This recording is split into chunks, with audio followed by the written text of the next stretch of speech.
Bonjour à toutes, bonjour à tous et bienvenue ici dans l'école du futur. Aujourd'hui, notre formule Club Actu qui se réinstalle. D'abord, on va parler de ce focus Génération Talent qui met le cap sur l'Olympiade des métiers, médaille d'or 2022 pour Emmanuel Young. Emmanuel qui est étudiant à Aix-en-Provence et qui se distingue dans la catégorie Graphic Design Technology. On en parle dans un instant. Il se distingue aussi évidemment tous les jours à nos côtés dans l'école du futur, Damien Douani.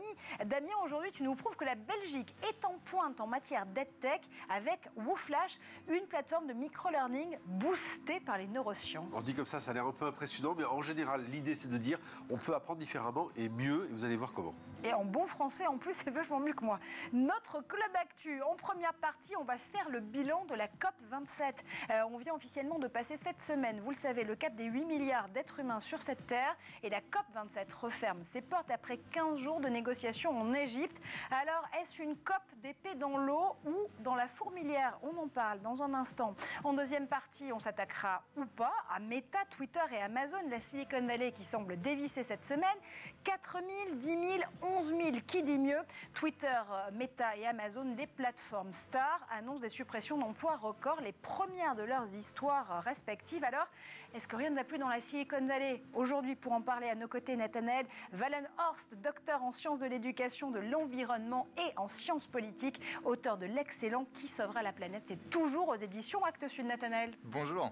Et Stéphane Zibi, vous le connaissez, directeur de Ionis X, commentateur de choc et de tech pour RCJ et pour On refait le Mac. Bonjour à toi Stéphane. Bonjour Marjorie, bonjour à tous. Mais d'abord, focus.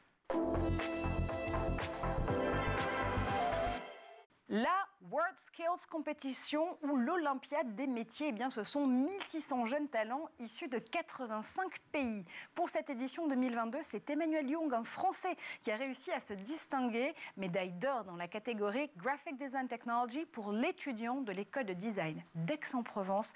Portrait d'un champion du monde avec Xavier Terrade. Pendant 4 jours, ils étaient près de 1600, issus de 85 pays. Parmi eux, c'est un Français, Emmanuel Young, qui a reçu la médaille d'or et a remporté le titre de champion du monde World Skills 2022 dans la catégorie Graphic Design Technology, une compétition qui a lieu tous les 2 ans. Cette victoire pour l'étudiant de l'école de design ESDAC d'Aix-en-Provence est le résultat d'un mois de préparation. Emmanuel Young a réussi à se distinguer lors de ses 4 jours d'épreuve avec 3 sujets de 6 heures et un sujet de 4 heures.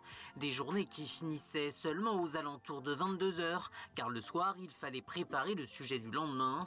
Chaque matin sa journée débutait à 6 heures par un réveil musculaire avant de se lancer dans une nouvelle épreuve. Malgré la fatigue, le jeune designer a réussi à marquer les esprits. Cette médaille, le jeune homme tient à la partager avec son coach. Il l'a aidé à réaliser ces 4 sujets pour 4 clients différents. Après un master en alternance, Emmanuel Young compte poursuivre sa carrière dans un pays anglophone d'ici quelques années. Le souhait d'un talent bien français qui espère bien s'exporter, avec toujours en tête l'idée de progresser en toute humilité. Les talents français qui s'exportent donc. On va exporter le débat sur ce plateau tout de suite avec la première partie de notre Club Actu. La COP27 se referme, on fait le bilan.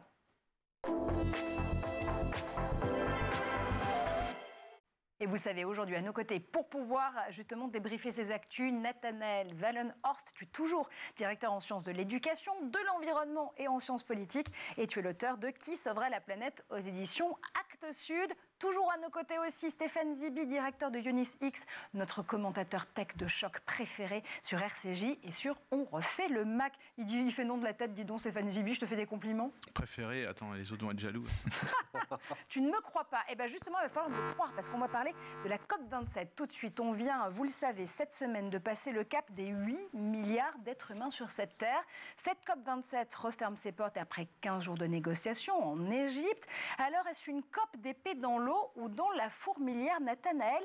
D'abord, on va remettre cette COP dans le contexte avec toi. Oui, merci. Alors, effectivement,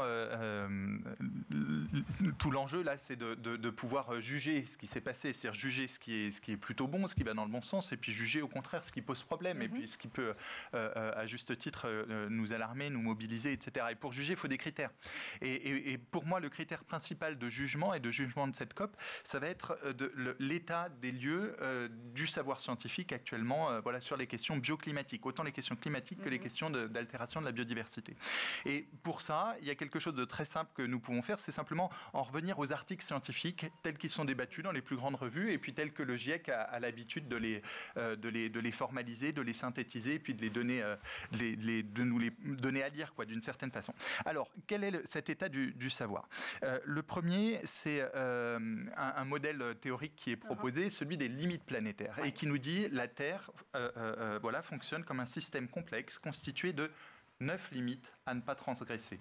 9 limites qui sont positionnées à distance d'un seuil, et d'un seuil qui, si on le franchit, court le risque d'un changement brusque et irréversible, dangereux pour la vie humaine en société. Et donc, sur ces 9 limites planétaires, 6 sont d'ores et déjà transgressées, au premier rang desquelles, bien sûr, le réchauffement climatique. Ensuite, un deuxième élément important, c'est la question de l'extinction des espèces. On en parle beaucoup, et de fait, en 2011, on a eu un article qui a fait grand bruit, qui nous dit, mais une 6e extinction de masse des espèces est engagée dans l'histoire de la Terre. Il y a déjà eu 5 grandes extinctions. Et puis en 2017, on a un autre article, plus alarmant encore, qui supplante le modèle théorique de la question de la disparition des espèces et qui nous dit, mais non, en fait, ça n'a rien à voir. Nous avons affaire à une annihilation biologique sans précédent dans l'histoire de la Terre. Ensuite, un autre élément encore, en 2014, il y a eu un article qui a été particulièrement fort et puis qui a généré une traînée de poudre au niveau scientifique qui nous dit la forêt amazonienne émet davantage de carbone, de CO2, qu'elle ne capte du carbone. Voilà. Ça, c'est dû à une modification de la photosynthèse compte tenu de la sécheresse actuelle. Et puis aussi des feux de forêt et puis de la déforestation. Ça nous dit quoi, du coup, pour ce 17 novembre 2022 ? Alors, et puis ensuite, il y a encore d'autres éléments comme ça, plus alarmants les uns que les autres. La possibilité que les canicules en France atteignent 55 degrés à Strasbourg, Metz et Nancy.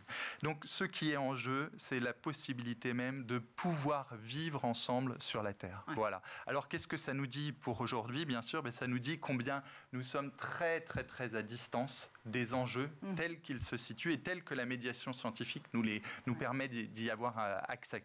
Et donc, de fait, la COP est profondément insatisfaisante, de même que les précédentes COP que nous avons eues ces derniers temps. Alors concrètement, ça veut dire quoi? Quand l'Union européenne, finalement, envoie un communiqué sur cette deuxième semaine de COP en disant, regardez, on va héroïquement, j'ironise, mais relever nos engagements climatiques, on les relève à 57% pour 2030, alors que jusqu'à présent, on affichait 55%. C'est un coup d'épée dans l'eau. C'est une blague, en fait. En tout cas, si c'était une blague, elle est hyper drôle. Voilà. C'est-à-dire, à un moment donné, on nous parle d'objectifs et on rehausse les objectifs plutôt que de nous parler de législation, de loi, de couler dans du dur, à un moment donné, une contrainte. Une contrainte choisie par les démocraties et une contrainte qui nous permet de vivre ensemble et en étant les uns et les autres en permanence confrontés à la limite, c'est-à-dire en ayant un budget carbone par individu, par entreprise, etc. Et des lois à un moment donné, on a vraiment l'impression d'un spectacle d'impuissance, d'une impuissance publique. Et là, ce dont nous avons besoin, c'est à un moment donné d'une puissance publique qui légifère sur l'ensemble des données pour lesquelles on a vraiment impérativement besoin d'action, quoi. Et puis là, de fait, on peut les lister. Sauf que la fin de la blague, Nathanaël, c'est littéralement ces 3 ans top chrono que le GIEC nous donne pour changer les choses et inverser la tendance, Stéphane. Ah oui, mais je pense pas. Et franchement, quand on regarde, la seule chose qui peut éventuellement faire bouger, c'est qu'on peut avoir des prix du gaz ou du pétrole qui peuvent exploser et qui vont nous faire économiser de l'énergie uniquement parce qu'on est contraint par rapport à ça, parce qu'il y a eu un autre événement géopolitique cette fois-ci qui a transformé cela. Et donc, ça paraît dingue que sous la contrainte, le mot a été employé, on va tous obéir, on va tous être plus sages, on va tous peut-être consommer différemment, mais il n'y a pas une prise de conscience collective. Et quand moi, personnellement, j'essaie de suivre plus particulièrement ce qui se passe dans toutes les COP, celle-ci, je crois que je m'attendais. À chaque fois, je pense que normalement, on devrait aller crescendo en termes de contraintes, obliger les entreprises à parce que quand même on a le stade 1, stade 2, stade 3 qui sont importants à connaître pour tout ce qui est la consommation carbone des entreprises. Le stade 1 c'est notre Paris-New York, le stade 2 c'est par exemple c'est tout ce que consomme Air France, et le stade 3 c'est les fournisseurs d'Air France. Et si les entreprises ne sont pas contraintes de filer leur bilan, et sous peine de grosses amendes, même s'il y a quelques petites choses, mais c'est pas quelque chose qui est dramatique pour eux. On n'y arrivera pas. Et moi, je sais aussi que ça passe aussi par la pédago. Ouais, ça, c'est sûr. Ça, c'est quelque chose, un sujet qui m'est cher, comme tu peux imaginer. Mais je crois que c'est peut-être la pire en fait des COP là, ou alors qu'on devrait être, c'est la pire où il n'y a rien eu quoi. Alors la pire et en même temps de mémoire de COP, vous me dites si je me trompe les garçons, c'est la première fois où on a en effet des pays du Sud qui posent la question différemment aux pays du Nord en disant attendez, on est nous aux premières loges du réchauffement climatique, on pèse que 3% des émissions globales de gaz à effet de serre, c'est le moment ou jamais maintenant de nous écouter. Ça s'est vraiment posé dans ces termes-là, Nathanaël ? Oui, tout à fait. Et ça, de fait, c'est une question, c'est important de poser, de porter la question. Elle est juste, elle est légitime, elle doit être prise. Elle doit être prise. Et il y a des réponses qui sont absolument nécessaires. C'est-à-dire, de fait, il y a des mécanismes de compensation financière qui doivent être déployés et avec une hauteur vraiment suffisamment satisfaisante. On a eu Biden qui a présenté son plan de plus de 300 milliards, etc., et qui ne dit pas un mot sur cette dimension-là. Donc, à un moment donné, on a l'impression d'un immense écart entre les enjeux tels qu'ils se posent, qui sont ni plus ni moins, pour reprendre les mots d'Antonio Guterres, des enjeux de vie et de mort. Ouais. Et de fait, moi je sais que par exemple dans ma vie à un moment donné j'avais du mal avec les militants, les lanceurs d'alerte, etc., qui criaient. Et moi quand on crie, de fait j'ai besoin de me boucher les oreilles, de dire mais attends, ne me mets pas la pression. Et j'ai eu une année à un moment donné où je n'ai fait que de lire les articles scientifiques en me mettant à distance justement de tous les crieurs, voilà. Et cette année a généré sur moi une déflagration, de fait, de découvrir des savoirs dont j'ignorais l'existence. Pourquoi ? Parce que le corpus des savoirs scolaires ne transmet pas les savoirs scientifiques qui sont ceux actuellement et la logique qui les anime, qui est une logique de rupture, là où tous nos savoirs scolaires sont organisés dans une logique de continuité. Demain sera dans le prolongement d'aujourd'hui. Et là, ce qu'il se passe, ce que le corpus des savoirs scientifiques nous indique, c'est que demain ne sera pas dans le prolongement d'aujourd'hui. Et donc, si nous ne voulons pas courir le risque d'être embarqués dans des ruptures que nous ne maîtrisons pas, qui sont celles du système Terre, alors nous devons engager des ruptures au niveau sociétal. Alors, tu vas voir, il y a justement une initiative celle du collectif, justement, de l'association des professeurs de sciences économiques et sociales en France, a visiblement eu la même attitude que toi. Ils sont là aussi débouchés les oreilles à un moment donné. Ce qu'ils disent, justement, ce collectif, c'est que trop d'économies, pas assez d'écologie sont dans les programmes scolaires. Ces programmes scolaires, aujourd'hui, en tout cas au lycée notamment, ne sont pas à la hauteur des enjeux. Ils dénoncent, ils lancent même cette semaine un appel à bifurquer des programmes pour replacer la question écologique au centre des préoccupations. Je rappelle que cet appel a été signé par les 2000 enseignants de sciences économiques et sociales qui appartiennent à l'APSES, sur les 5000 que compte l'Éducation nationale en tout. Ce qu'ils disent, c'est qu'ils veulent en finir avec le greenwashing pédagogique, Damien. Moi, quand j'entends ça, la question que je me pose, qui est très simple finalement, vu l'extérieur, c'est qu'il y a un constat d'impuissance. Constat d'impuissance du citoyen, parce qu'il se dit, moi je fais mon tri, j'essaie de faire attention, j'éteins mes lumières, etc. Mais manifestement, tout le monde s'en fout, puisqu'au final, au plus haut niveau, on ne se contraint pas, on ne fait que se dire, on va mettre un tout petit peu plus loin, puis on va voir ce qui va se passer. La raison de fond, c'est laquelle finalement ? C'est quoi qui bloque ? Il y a des lobbies. Une initiative, tu ne veux pas la commenter par contre. C'est dommage. Pour rebondir là-dessus, justement, excuse-moi, parce qu'il y a un fil de pensée que je n'ai pas exprimé. Désolé Marjorie, c'est que justement, quand on voit ce que ces profs essayent de faire, on voit bien qu'eux aussi essayent de déloquer ce système et de dire il faut essayer de penser différemment. Il faut essayer de... Donc là, typiquement, on pourrait imaginer que c'est l'Éducation nationale qui bloque, typiquement, donc c'est un exemple. C'est clairement ce qu'ils disent. Voilà. De l'autre côté, en prenant l'exemple de la COP, il y a apparemment autre chose qui bloque. Donc j'essaie de comprendre justement où est-ce que ça bloque. Est-ce que c'est le côté... c'est la doxa, il y a du lobby, il y a la peur, il y a le fait de se dire on ne peut pas tout déstabiliser. Finalement, c'est quoi ces différents-là ? Et typiquement, l'exemple que tu donnais est un élément de plus qui va dans ce sens-là. Donc génial, enfin, je suis vraiment très heureux de pouvoir échanger là avec vous sur ces sujets-là, ils sont absolument essentiels. Et puis ce collectif d'enseignants, ils sont juste géniaux. C'est-à-dire, je pense que ce qui a généré à un moment donné un déclencheur, ça a été ce sujet de baccalauréat en 2022. Ouais. Vous montrerez que l'innovation peut conduire à repousser les limites écologiques de la croissance. Voilà. On est en France, en 2022, il y a un collectif d'enseignants qu'on imagine agrégé, qui a pondu cette question. C'est juste fou, c'est de l'obscurantisme en fait, c'est ne pas prendre acte du corpus des savoirs bioclimatiques contemporains. Voilà. Et je pense que ça a généré à un moment donné un déclencheur, et puis voilà, ce qui fait que ces enseignants se sont rassemblés. Alors moi, ce que je pense, chacun fait sa théorie en fait, hein, sur c'est dû à des lobbies, c'est dû à etc. Voilà, pour comprendre en fait la situation actuelle. Donc moi, je fais ma petite théorie aussi. Pour moi, les éducateurs sont trop absents de la conduite des affaires du monde. Ouais. C'est-à-dire qu'on a intériorisé quelque chose, pas de politique à l'école. Pas de politique à l'école, ça veut dire faisons la politique de l'école qui s'est vendue pour pas cher au marché. Et donc du coup, chaque enseignant est tenu à une neutralité pédagogique qui entrave la capacité même d'objectivation du réel. Et parce que pour comprendre la mécanique propre qui est celle du système Terre, c'est-à-dire comprendre la matière qui anime le système Terre, on est obligé d'avoir pas uniquement des savoirs biogéochimiques, biogéophysiques, mais aussi des savoirs sociopolitiques, c'est-à-dire de comprendre ce qu'est le capitalisme rentier et spéculatif, ce qu'est le néolibéralisme, ce qu'est la maximisation des intérêts individuels, ce qu'est ce qu'on appelle, la terminologie est assez forte, mais c'est une terminologie, une proposition politique de classe rapace, etc. Et de fait, aujourd'hui, les programmes scolaires n'intègrent pas cette lecture sociopolitique de compréhension de la matière. Et donc ça, c'est un vrai problème. Et à cet endroit-là, on a besoin que les éducateurs investissent la cité et puis se positionnent comme ils le font là. C'est une des pièces manquantes du puzzle pour conduire vers une action politique. Stéphane, comment est-ce qu'on, j'allais dire, dégeler le mammouth, vous allez me pardonner cette expression, j'imagine, sur ce plateau, mais comment est-ce que justement on fait pour que ces questions fondamentales d'éco-responsabilité soient prises en compte dans les programmes scolaires? On les entend, ces profs justement de l'APSES qui mettent le sujet sur le tapis. Je pourrais juste dire, en prenant une expérience personnelle avec mon fils aîné qui a 23 ans maintenant, lui, il a pris en compte, et tous ses copains ont pris en compte. Alors, je ne sais pas si c'est arrivé à post-bac, c'est probablement post-bac.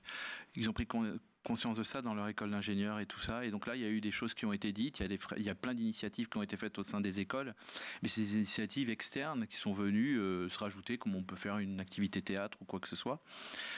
Et eux, ils en ont pris conscience. Donc peut-être que la future génération qui elle-même sera en position d'enseigner pourra potentiellement intégrer ce type de choses et virer un petit peu toutes ces vieilles théories qu'on trouve au marché. Mais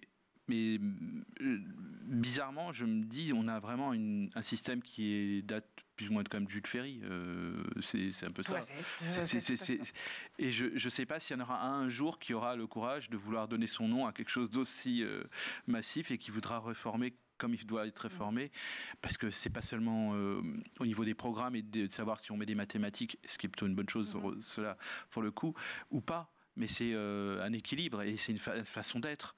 Quand on regarde le système finlandais, qui est un système qui est un modèle mais complet, presque de A à Z, en tout cas à mon niveau, à mon sens, c'est qu'un système qui évolue. Et rien que de penser qu'on irait vers, ne serait-ce que la classe inversée, où les gens apprendraient les cours à l'école, chez eux, et fassent leurs devoirs à la maison, rien que ça, on a l'impression qu'on veut faire une révolution d'un pays entier, quoi. Donc ce que tu nous dis, c'est que tu aurais envie finalement que l'école de Jules Ferry devienne l'école de Greta Thunberg, c'est un peu ça? Non, pas de Greta, parce que je trouve que je ne suis pas un fan absolu, mais je pense qu'il y a un équilibre, un entre-deux, quoi. De Marjorie Paillon. Oh, l'école de Marjorie, c'est beau, l'école du futur, tout simplement. Voilà, je pose ça là. C'est intéressant vraiment, Nathanaël, le débat qu'on a là, parce que ça veut bien dire qu'aujourd'hui, l'école doit être en prise avec le réel. Les profs, en tout cas, eux, le demandent, ils le savent, ils ont les mains dans le cambouis de ce réel et de ce changement climatique. Est-ce que tu penses qu'on peut quand même avoir un petit peu d'espoir, terminer cette première partie sur une note d'espoir en disant que oui, c'est possible et on va avoir très vite une éducation nationale qui va changer sur ce sujet-là? Alors, il y a des choses qui bougent, ça c'est sûr. Pour l'instant, les savoirs bioclimatiques, ils arrivent dans les programmes scolaires, mais ils arrivent par petites touches. Et on n'a pas un changement de logique. C'est-à-dire d'une logique de continuité, intégrer une logique de rupture. Logique de rupture, bien évidemment, qu'il ne s'agit pas d'introduire dès l'école maternelle. C'est-à-dire, il faut un temps pour chaque chose. C'est-à-dire, à l'école maternelle, c'est le temps justement d'établir un lien avec les autres, un lien avec la nature, un lien avec les arbres, avec les animaux, etc. Et c'est davantage au moment du lycée, où à un moment la formation de l'esprit critique s'intensifie, et puis a fortiori ensuite au niveau de l'enseignement supérieur. Donc bien sûr, il y a des choses qui bougent. Par contre, on n'a pas intégré suffisamment les dynamiques qui organisent la cohérence même des savoirs. Et donc ça, pour moi, c'est dû à une chose, en fait, c'est dû au fait qu'on n'a pas suffisamment travaillé les savoirs. Et on pense qu'on est tous d'accord, et en gros, qu'est-ce qu'on sait ? On sait que c'est la merde au niveau du climat. Voilà. Mais sans être capable de l'expliquer. C'est-à-dire qu'il n'y a aucun élève en fin de terminale qui est capable d'expliquer les articulations entre le système climatique, la biosphère et les sociétés humaines. Ben ça, c'est un problème. C'est-à-dire, ok, très bien, on connaît notre liste des verbes irréguliers à la perfection, mais alors on pourrait être capable à un moment donné de comprendre la dynamique propre du système Terre. C'est pas donc, les verbes irréguliers, c'est le futur irrégulier qu'il vaut mieux justement commencer à faire. Excellent. Et donc du coup, moi, s'il y a bien un endroit où se loge, il y a peut-être deux endroits où se loge mon espérance. Le premier, c'est au niveau des savoirs et d'un rapport avec ces savoirs. Et le deuxième, de fait, c'est au niveau des enfants, de l'enfance. Parce que sur les questions écologiques, on aborde souvent la question en disant bon, bah voilà, là, on n'arrive pas à changer nos modes de vie, etc. Il y a peut-être un moyen plus radical, c'est d'arrêter de faire des gosses, quoi. Voilà.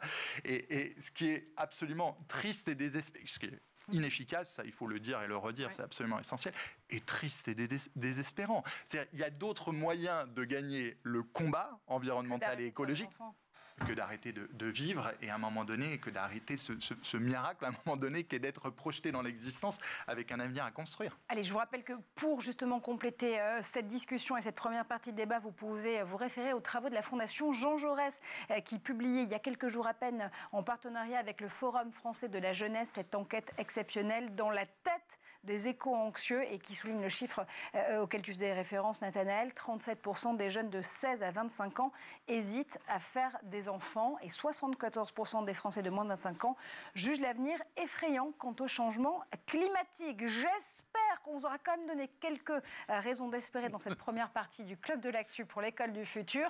On fait un tour tout de suite du côté de la Planète Tech et on se retrouve dans un instant. Et on se retrouve après le zap d'Edouard Denuot, bien sûr.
Ta-da! That easy.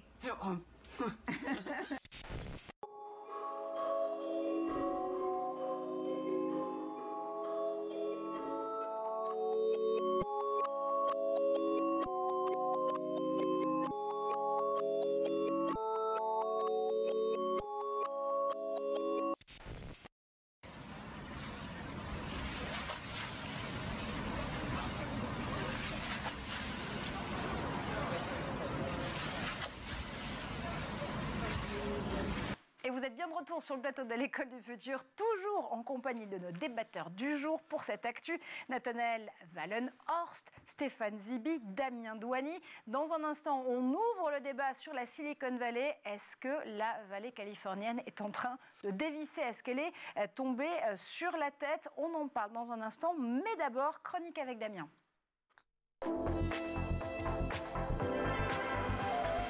On parlait dans quelques instants avec Nathanaël de comment apprendre différemment. Comment est-ce que Marjorie, tu révisais tes cours? Alors moi j'étais relativement analogique si j'ose dire, donc je les révisais évidemment en les travaillant, en les lisant, en les écrivant, surtout en les verbalisant aussi. Je parlais beaucoup mes cours. Toi tu verbalises. Ouais. Donc d'accord, tu es une auditive. Pour ma part, moi je lisais le cours, je recopiais sur des fiches les passages qui étaient importants et j'essayais de les mémoriser. Et apparemment, j'avais presque tout faux.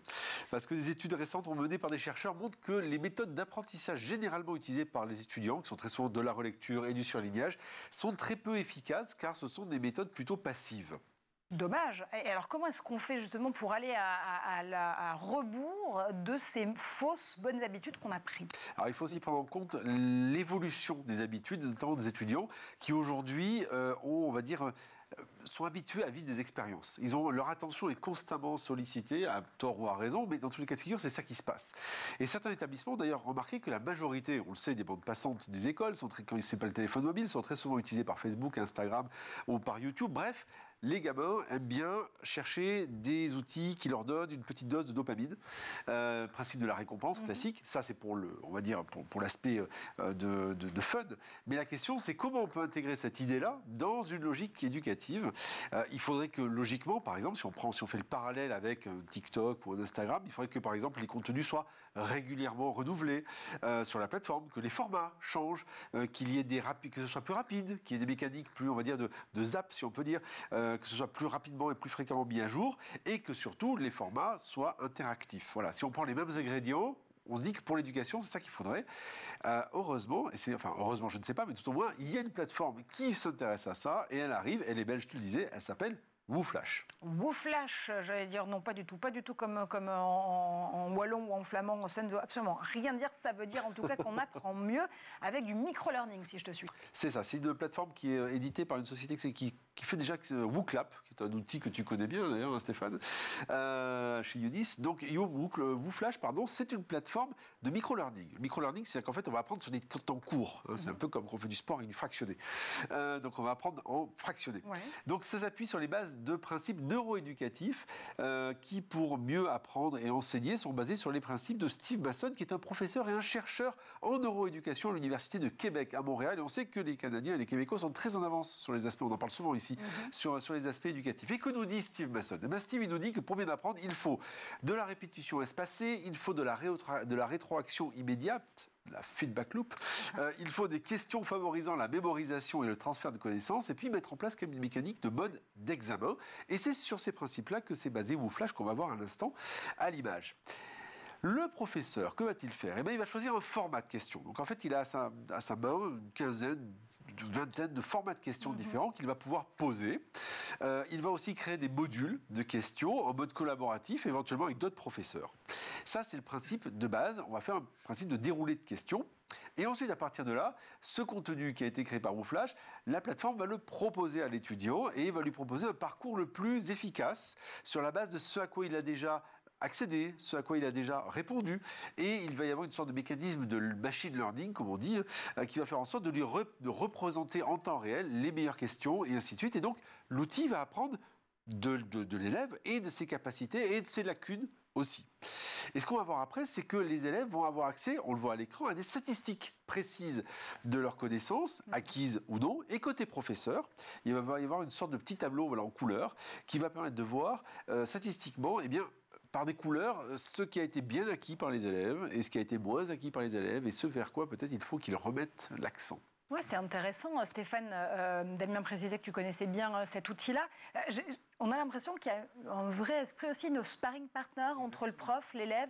On peut se challenger justement sur ces questions et puis on essaie vraiment de pouvoir maximiser sur ce qui a déjà été acquis et ce sur quoi il va falloir continuer à engranger des notions. C'est une étape vers moi mon rêve qui est la pédagogie personnalisée, ultra personnalisée, parce qu'on sait où après ce sont les lacunes des élèves, là où alors peut-être le prof a fait preuve peut-être de rapidité sur telle ou telle compétence. Et ça, c'est quelque chose qui est absolument génial, sauf qu'il y a un niveau d'adaptabilité des enseignants proche du néant. D'accord. Donc, ok, ça c'est fait. Voilà, non, mais c'est dit, voilà. Mais je pense quand on veut faire adapter un nouvel outil à n'importe qui d'ailleurs, il y a un temps d'adaptation. Et c'est vrai que quand on s'aperçoit que certains donnaient des cours qui datent de 2010-2011, je suis désolé pour certains des autres enseignants, mais c'est vrai, c'était quasiment comme un business model. Ils ont travaillé une fois et ils peuvent le ressortir ad vitam. Là, c'est plus possible parce qu'en gros, chaque session sera différente de l'ancienne, sera impossible d'être reproduite la fois suivante. Donc moi, je considère que c'est un super outil, ou ça fait partie des super outils. Je peux juste dire aussi qu'il y a si vous voulez regarder, faire un MBA d'ailleurs gratuit qui est potentiellement gratuit, qui s'appelle sur Quantic, QUANTIC.MBA. C'est exactement sur le même principe et on peut avoir un MBA en jouant. Et en fait, on s'aperçoit que finalement, on peut consommer, entre guillemets, du cours comme si on consommait une série sur Netflix. Et c'est quelque chose qui est fascinant parce que ça reprend les codes de ce que les gosses aiment. Absolument. Et pareil, je peux encore donner un autre exemple, comme je vous dis, c'est un sujet que j'adore, imaginez. Il est intarissable. Sur le sujet, sur la nouvelle pédagogie, j'adorerais, je pourrais en parler pendant des heures si vous voulez. Alors, on n'a pas des heures, mais j'adorerais. Mais regardez sur TikTok, sur la philosophie, sur la philo, il y a quelqu'un, un garçon qui a fait ça depuis Strasbourg, qui s'appelle Serial Thinker. C'est-à-dire 3 minutes. C'est comme tes fameuses fiches revival des années 2022. Et ben, il a eu des notes de malade avec des gens qui ne s'intéressaient pas à la philo. Et maintenant, les gens, ils s'intéressent à la philo et ils sont très heureux. Et je peux juste dire, regardez sur TikTok, c'est gratuit. Et allez-y, Serial Thinker. Serial Thinker. C'est une méthode, c'est une nouvelle méthode de professeur. C'est un prof de lycée. Le seul truc, c'est que face à l'innovation, le problème, c'est l'habitude. Et c'est le poids de l'habitude. C'est comme pour changer le climat, c'est le poids de l'habitude. Absolument. Allez, on fait un clin d'œil à Xavier, justement, Terrade et à Édouard Deniau pour les prochains influenceurs de cette émission avec Serial Thinker sur TikTok. Je voulais quand même qu'on donne la parole sur ce sujet à l'enseignant autour de cette table. Les enseignants pas adaptables, on peut quand même réussir à dire non, Nathanaël. Non, de fait, moi, je pense que je ne suis pas le plus souple des enseignants. Et je ne suis pas le plus féru de tech des enseignants. Cependant, j'ai été en fait contraint d'utiliser WooClap récemment. Je dis contraint. Contraint pour la raison suivante, c'est-à-dire que j'avais un cours que je donnais sur 2 campus, sur 2 endroits. Et en fait, la méthodologie que j'utilisais habituellement, qui était de générer un débat et un échange entre les étudiants et avec l'enseignant au sein d'un amphi, ben, ça se monnaie autrement en fait quand on est à distance. Et donc ça marchait pas, ça marchait moins bien, etc. Donc je me suis résigné à utiliser WooClap et vraiment je peux dire que j'ai beaucoup aimé et je continue d'utiliser cet outil-là. Ça a généré, alors il y a un élément qui émerge moins, qui est le débat, j'ai envie de dire le débat politique contradictoire au sein, entre les étudiants, ce qui pour moi est un objectif pédagogique à un moment donné, de faire naître un désaccord et d'argumenter, de comprendre, d'écouter, etc. Ça, de fait, c'est pas le meilleur outil pour ça. Par contre, pour générer un type d'interaction entre les étudiants et l'enseignant, ça ouvre des trucs vraiment hyper sympas avec beaucoup d'humour, des étudiants qui n'auraient pas osé poser une question un peu provocatrice à l'enseignant qui la pose comme ça de façon anonyme. Le truc est resté pour l'instant très respectueux, donc il n'y a eu aucun problème. Mais du coup, voilà, ça a généré de l'humour, de l'insympathie dans les cours, etc. Donc vraiment très... Voilà. Donc, allez, de la contrainte naît la liberté pédagogique, tout au plus, en tout cas, dans cette émission. On va ouvrir tout de suite la deuxième partie de ce Club Actu, parce que vous le savez, on va se demander si la Silicon Valley est en train de dévisser Meta, Twitter, Amazon dans la tourmente et dans les suppressions d'emplois. On en parle tout de suite. Et vous le savez, c'est un tourbillon, 4 000, 10 000, 11 000, qui dit mieux? Twitter, Meta, Amazon, les plateformes stars qui annoncent des suppressions d'emplois records, les toutes premières de leur histoire respective. Est-ce que rien ne va plus dans la Silicon Valley, Stéphane Zibi?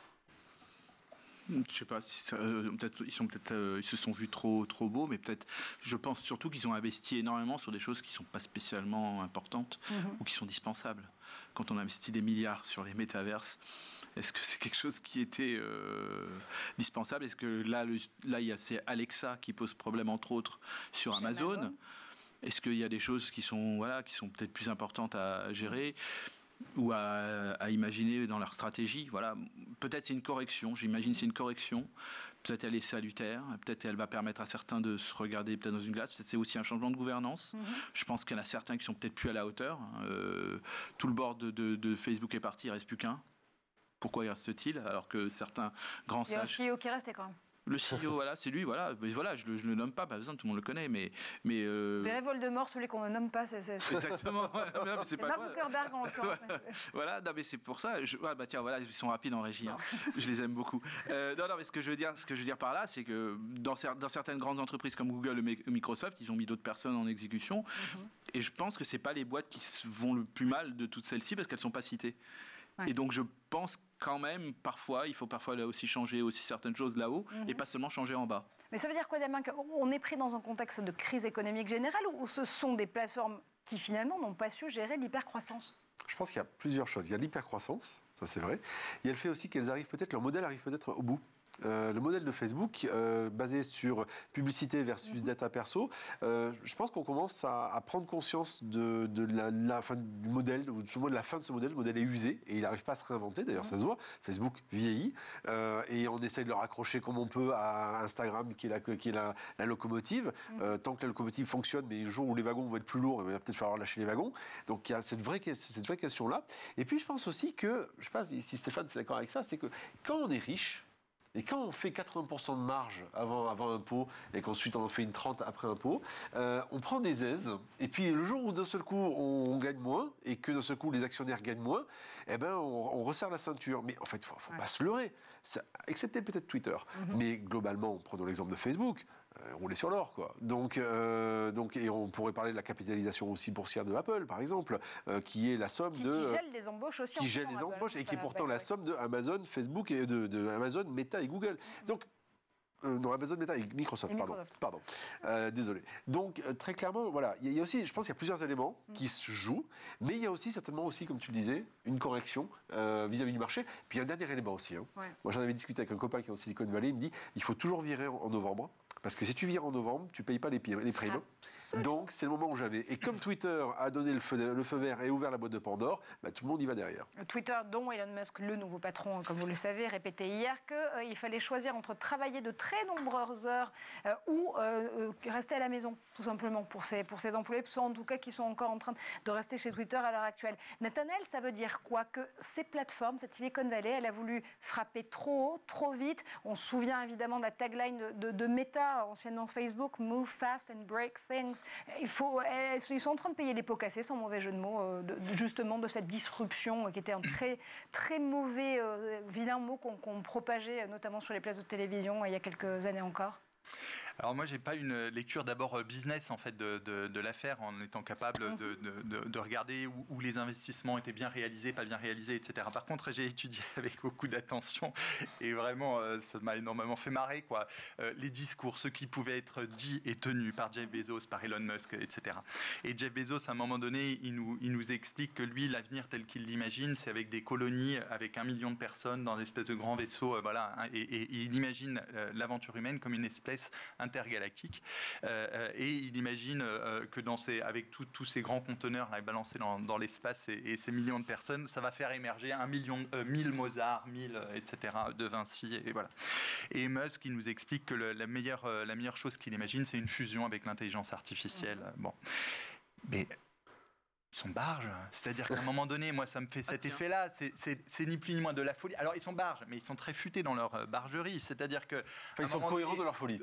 De fait, c'est un discours commercial excellent, c'est-à-dire on vend du rêve comme c'est pas possible, mais qui est complètement déconnecté, à un moment donné, du réel, et puis de ce que peut être aussi, tout simplement, une vie bonne, une vie heureuse, une vie où à un moment donné on est en lien avec des proches, voilà. Donc voilà, pour moi, je regarde ça avec amusement et puis aussi avec au-delà de l'amusement, comment dire, c'est quelque chose, je pense, de réjouissant qu'à un moment donné la planète mégatech la redescende un petit peu sur Terre. Voilà. Mais c'est la bargerie que tu es en train de justement de décrire, Nathanaël. Est-ce que finalement, elle n'est pas aussi imputée aux investisseurs? Enfin, messieurs, si 2020 n'avait pas été l'année de pandémie qui s'est déroulée sous nos yeux, on aurait eu lieu à une crise des valorisations. Ces valorisations avec ces licornes, ces décacornes, ces boîtes, ces startups valorisées à 1 milliard, 10 milliards, qui dit mieux, de dollars, 2 000 milliards de dollars. On n'est pas en train de vivre un retour vers le futur de la bulle des années 2000, là, pour être franc? Non. Non, je pense pas. Non. Ça ne pourra plus redescendre comme avant. Je pense qu'on en a appris de ces périodes-là. On l'a subi. Donc, sauf que, voilà, il y a je pense qu'il y a une certaine maturité. Il y a certaines boîtes qui sont passées à travers ça, donc Google et Microsoft, parce que les autres sont arrivés après. Et Apple, ils sont arrivés après. Mais en tout cas, ce que je peux juste dire, c'est on a une correction, et peut-être qu'il y en aura une seconde, mais j'espère pas plus. Mais j'espère surtout que leur stratégie sera beaucoup plus proche des gens, et qu'ils soient peut-être. Mais c'est vrai que, comme l'a dit Damien, on arrive au bout d'un modèle qu'il faut qu'ils ils se réinventent. Peut-être qu'ils changent d'activité. Hein, c'est pas un drame de changer d'activité. Ils doivent profiter aussi de leur puissance, peut-être, pour pouvoir faire des choses et être au service peut-être de causes, peut-être comme celle qu'on a évoquée en première partie de cette émission-là. Mais c'est vrai que là, pour le coup, moi, je suis plutôt de tous les GAFAM, c'est Microsoft, moi, qui m'étonne le plus finalement, parce que c'est celle qui fait les meilleures marges, qui fait les meilleurs. Je l'avais envoyé dans le groupe, tu te rappelles? Oui, je me rappelle. Voilà. Et vous avez des groupes secrets. Oui, on a des groupes. On s'envoie des petites statistiques sur Microsoft. D'accord. Vous avez des soirées passionnantes, messieurs. Exactement. On adore, ouais, tu vois. Mais non, mais c'est vrai que pour moi, c'est Microsoft qui finalement qui va peut-être s'en sortir le mieux, parce qu'elle a su se renouveler. Avant, c'était Windows et Office, et maintenant, c'est plein de choses. Mais c'est intéressant ce que tu dis, parce que ça veut dire, Damien, que à un moment donné, il faut peut-être aussi que ces plateformes-là, ces GAFAM-là, on a voulu les acronymiser, se recentrent sur leur cœur de métier. Alors, il y a le cœur de métier. Microsoft s'est repositionné sur le cœur de métier du B2B. Oui. Donc, le B2B, c'est différent. Le B2B, c'est du business. Pour le business. Voilà. Donc, ça ne veut pas dire qu'il n'y a pas des contractions de marché, mais a priori, on est sur quelque chose qui est moins volatile ou versatile que le B2C. Le B2C a une forte concurrence, plus compliquée. Après, tu le disais aussi tout à l'heure, il y a des boîtes qui ont investi énormément dans des domaines. Facebook, par exemple, qui a voulu partir vers le domaine du métavers. Pourquoi pas? L'idée en elle-même n'est pas idiote. C'est juste qu'en fait, il y a une vision très solutionniste technologique. Quand on reprend les histoires de colonies, quand on reparle de ce dont on parlait tout à l'heure, il y a toujours cette vision, on va dire, de solutionnisme technologique qui est propre à la Silicon Valley, qui fait qu'à un moment, on se heurte au mur de la réalité et que la techno ne fait pas tout, parce qu'on peut se prendre une pandémie dans la figure, comme on peut se prendre plein d'autres choses. Ajouter à cela donc une attente ou plutôt une anticipation d'une contraction de l'économie, parce que je regardais tout à l'heure, il n'y a pas que les valeurs tech. Hein, Disney est en train de dire qu'ils vont certainement virer des gens. Donc voilà, il y a une note interne qui est passée hier et ils disent qu'il va falloir s'attendre à des choses difficiles. Donc globalement, on va dire winter is coming, globalement. Et il y a aussi cet élément-là, mais c'est vrai que ça se voit peut-être plus sur les valeurs tech parce que, tu le disais tout à l'heure, Marjorie, sur les questions de valorisation qui sont très très fortes, les corrections sont très fortes aussi. Mais winter is coming, est-ce que pour le coup, Nathanaël, l'hiver est définitivement arrivé pour justement ce solutionnisme tech? Tu en parles beaucoup, notamment dans Qui sauvera la planète. Finalement, ce qu'on pourrait comparer à une lubie du récit californien dans laquelle la tech pouvait nous sauver des pires maux de la planète. En tout cas, juste, j'avais quelque chose en tête là par rapport à Microsoft. Oui, je t'en prie, c'est ton idée. Par rapport à Microsoft, c'est sûr que quand on regarde juste le discours, ce qui est dit par les créateurs en fait de ces différentes boîtes, de fait, Bill Gates, il a un autre positionnement. Il a un positionnement d'ingénieur, il le dit clairement, il recherche des solutions. Par contre, il est en prise avec le réel. Son bouquin Climat, comment éviter la catastrophe, etc., c'est assez saisissant à ce niveau-là. C'est-à-dire, il ne fait pas miroiter un salut par la technique. Et en même temps, il est aussi très rusé dans la gestion de son image avec toute la dimension de la philanthropie avec sa fondation, etc. Bon, voilà, il y a un positionnement en tout cas qui est autre et qui est davantage ancré dans le réel, qui n'est pas sans problématique, mais voilà. Alors, sinon, moi, ce que je pense, c'est que la technique et derrière, associé à une libéralisation du marché à tout crin, nous a fait promettre d'une certaine façon qu'elle serait capable de nous sortir de l'ornière précisément dans laquelle la libéralisation du marché nous a mis. Donc là, il y a quelque chose, il y a quelque chose qui est un paradoxe, qui est absolument impossible, quoi. De fait, de la technique ne viendra aucun salut. Il peut y avoir un appui sur, là, ce qu'on est en train de faire, de fait, on est dans un espace anthropisé, ça permet de véhiculer des idées grâce à l'ensemble de nos connexions, etc. Donc je ne suis pas un technophobe, voilà.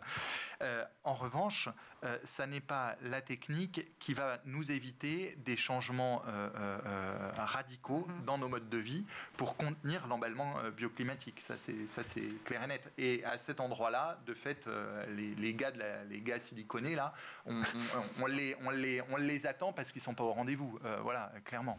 Le silicone peut une toute autre définition avec toi, Nathanaël. En effet, justement, cet avenir siliconé, est-ce que les talents, est-ce que les jeunes ont encore envie d'afficher un poster de Mark Zuckerberg ou d'Elon Musk dans leur chambre? On a l'impression que plus, Stéphane. Ah non, ça c'est certain. Mais est-ce que c'est arrivé un jour? Non, si le salaire pouvait éventuellement les convaincre à un moment, mais maintenant je crois que c'est plus le cas. Et donc là maintenant, ce qu'il y a, c'est qu'il faut qu'il y ait du sens. Et il n'y a qu'à juste à lire la timeline sur Twitter et le compte d'Elon Musk, de voir que certaines sociétés sont livrées presque à elles-mêmes à la décision d'un et unique grand patron, et s'il a des mauvaises humeurs, et ben voilà, ça se passe mal. Non, je pense que ils sont, je l'espère en tout cas pour nous, c'est qu'ils se mettent plutôt à s'inspirer et à faire mieux. Et peut-être il y aura des choses, parmi celles-ci, un méta comprenant comprenant en tout cas, tenant compte du climat et autres, et peut-être on aura peut-être des bonnes surprises de ce côté-là, de la part de la nouvelle génération. En tout cas, moi, celles que j'ai pu voir de près, elles n'en avaient rien à faire du nom. Ils ont été appelés pour certains par les plus grandes marques. Ils ont fait des tours d'Europe, parce qu'on leur a dit, voilà, venez nous voir en Italie, Maserati, Ferrari, etc., ou en Suisse, Cartier, etc. Et à la fin, ils finissent dans des petites boîtes plutôt saines, plutôt qu'à d'avoir des grands noms. Voilà, et je trouve ça plutôt bien. Ouais. Une crise qui est peut-être d'ailleurs une bonne nouvelle, messieurs, si je vous entends, et qui permet à la Silicon Valley, à l'innovation et aux écosystèmes tech de revenir à la raison. Merci en tout cas d'avoir débattu tous les trois avec nous aujourd'hui dans l'école du futur. Nathanaël Vallonor-Sontely, dans Qui sauvera la planète? Les autocrates, les technocrates, les démocrates. La réponse est dans les 3 points de suspension. C'est chez Actes Sud, dans toutes les bonnes librairies ou les plateformes d'achat de livres, notamment en ce moment. Stéphane Zibier, on te retrouve sur RCJ et dans On refait le Mac d'Amien Douani. On te retrouve ici dans l'école du futur, mais pas que. Nous, on se retrouve dès demain, justement, sur ce plateau.